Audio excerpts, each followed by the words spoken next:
Suppose indeed we want to go through the Orion Nebula and go to the throne of God. Here we go. As we are leaving the earth here, and of course we'll pass the earth. We see the sun there to our right. Now approaching the sun, and you can see the Orion Nebula there past the sun. As we pass the sun, we're probably going over 100 times the speed of light. And approaching Orion, the individual stars will be passing at different times because they're at different distances from the earth. But it's actually in the sword of Orion. The middle star of the sword of Orion is the Orion Nebula. We're approaching it here. Coming closer, coming closer. The Orion Nebula is 1,500 light years from the earth. That cavern is actually 100 light years wide. You go into the center of that cavern. We're circling around the trapezium cluster here. This is actually something you can see with the home telescope if you're interested in looking at it. You won't see the nebulosity, but you will see the trapezium.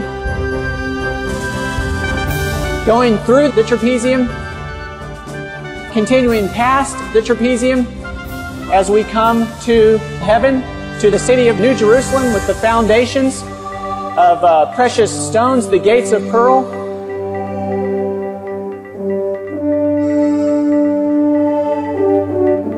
Approaching now to the temple in the New Jerusalem. The sanctuary. And as we go to the sanctuary, what are we going to end up with? There is indeed right before us Christ the great high priest and the Ten Commandments. And the Ten Commandments. The Ten Commandments. Fixed right before the throne of God. Jesus Christ himself, the author of them all, ministering before the Ark of the Covenant, the mercy seat. David, and after we are there, what's going to happen in return? Of course, Jesus, at the time of the second coming, will step out of the most holy place. He will begin to come back to the earth. Of course, Jesus leaving the New Jerusalem there, coming through the open space in Orion. There's the trapezium now. As you exit Orion, that great bowl configuration surrounding Jesus on his return will of course be millions and millions of angels surrounding him. Of course, as Jesus himself speeds toward the earth at thousands of times the speed of light,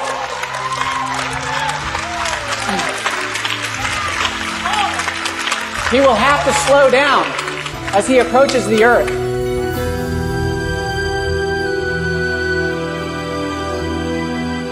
Coming through the solar system, he passes the sun, of course doing many times the speed of light until he gets close to the earth, slows down. The people on the earth will first see a dark cloud.